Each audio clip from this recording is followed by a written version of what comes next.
was like involved in rituals or things along. They become a legend overnight, but that is definitely not the case.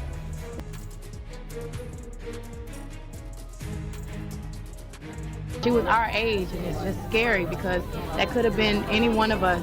And the moment Kanye West sat down with Joe Rogan, it didn't feel like anything unusual at first. Conversations like that happen all the time, two influential voices talking about life, culture, and the industry. But then something shifted. The tone changed. The questions became heavier. And the things being hinted at felt like they weren't meant to be said out loud. Because once words like power and influence enter the conversation, people start listening differently. They stop hearing entertainment and start looking for meaning. And that's when certain names began to surface. Not small names, not random artists.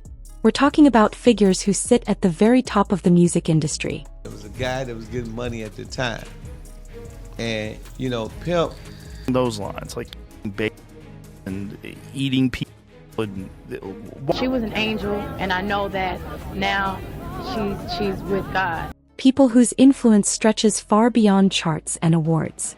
And one name in particular kept appearing in ways that didn't feel coincidental: Beyoncé. Now, before anything else, let's be clear. This isn't about questioning her talent. Her impact on music, culture, and performance is undeniable. But the conversation online isn't about talent anymore. It's about something much harder to define. It's about patterns. Because over the years, something subtle has been happening, something most people didn't pay attention to at first. But once you notice it, it's impossible to ignore. Time after time, across different award shows, different stages, and completely different artists, one thing keeps happening. They thank Beyoncé. Not casually, not in passing, but in a way that feels central, emotional, almost necessary. And it's not just one or two artists. It's dozens. Moments that once felt inspiring now feel different when you watch them again. Take Lizzo. Wild. Yeah. What do you think that stuff is? It takes a lot of time, hard work, and a lot of surviving trial and error. He used to be in the studio, and every now and then. Her speech was raw, emotional, powerful. She credited Beyoncé for changing her life. At the time it felt genuine. But now people go back and ask, why her specifically? Then there's Adele, one of the biggest artists in the world, winning one of the most prestigious awards in music. And instead of simply accepting it, she breaks it in half to share it. That moment shocked people. But now it's being re-examined. Even legends like Mary J. Blige, artists who paved the way, have publicly shown that same level of acknowledgement. And when artists across generations, genres, and levels of success all reflect the same behavior, stops looking random, starts looking like a pattern. And that's where the questions begin. Because in the music industry, recognition usually flows upward, to mentors, pioneers, inspirations. But here something feels different. It feels centralized.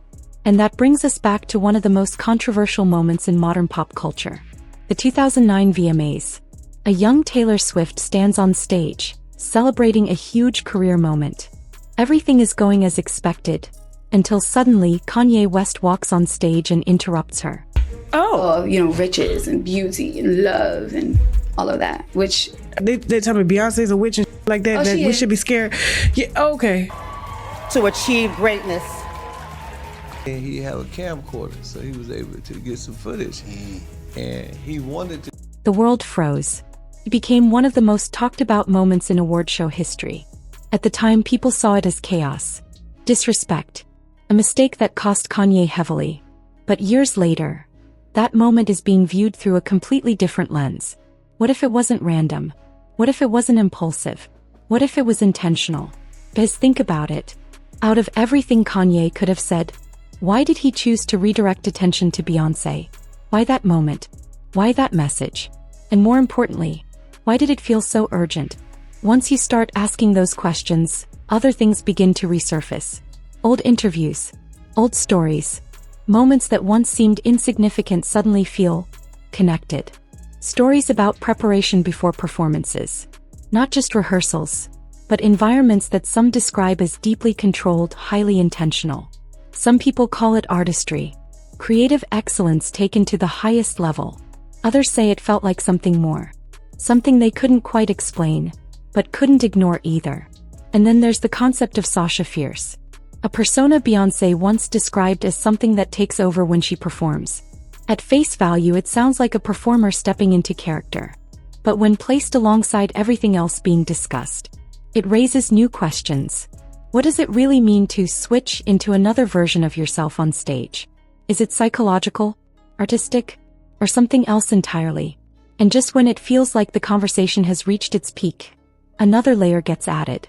I can see why she's connected to Oshun, but yeah, so it's another kind of tradition. Remove all of the balls from every real gangster in Houston. Do something with the footage, but I don't know why he didn't do nothing. Because Beyoncé doesn't exist in isolation. There are other powerful figures connected to the same space. Names like Jay-Z and Sean Combs begin appearing in similar discussions about influence, access, and inner circles. Suddenly, the conversation expands beyond one artist. It becomes about the structure of the industry itself. And that's when older stories start coming back into focus. The passing of Aaliyah, a tragedy that still leaves unanswered questions in the minds of many. Nothing proven, nothing confirmed, but the fact that people still revisit it decades later says something about how deeply these moments resonate. Then there's Pimp C, a voice known for speaking openly about the industry. Before his passing, he hinted at things behind the scenes that didn't sit right with him. At the time, many dismissed it. But now, those same words are being revisited and reinterpreted. And just when it feels like everything is circling around the same names. With it, but if I could have got a hold of that tape, I'd be a billionaire, man. I would. We see your third eye. Mine? Yeah. You might can see it. Another figure enters the conversation from a completely different angle. Erykah Badu. Unlike others, she doesn't shy away from discussions about spirituality, energy, or transformation. She leans into it. She embraces it. And because of that, people often connect her to these broader conversations in ways that blur the line between art, identity, and something deeper. Now step back and look at everything together. You have influential voices raising questions. You have repeated patterns in public moments. You have old clips resurfacing at the same time.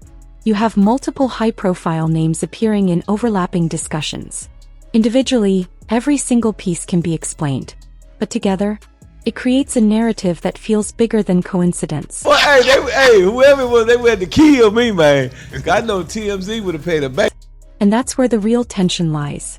Because this isn't about proving anything. It's about perception. It's about why certain patterns keep repeating. And why the same names keep appearing over and over again. Some people see coincidence. Others see something deeper. But one thing is certain. Once you start noticing these patterns, you don't stop noticing them.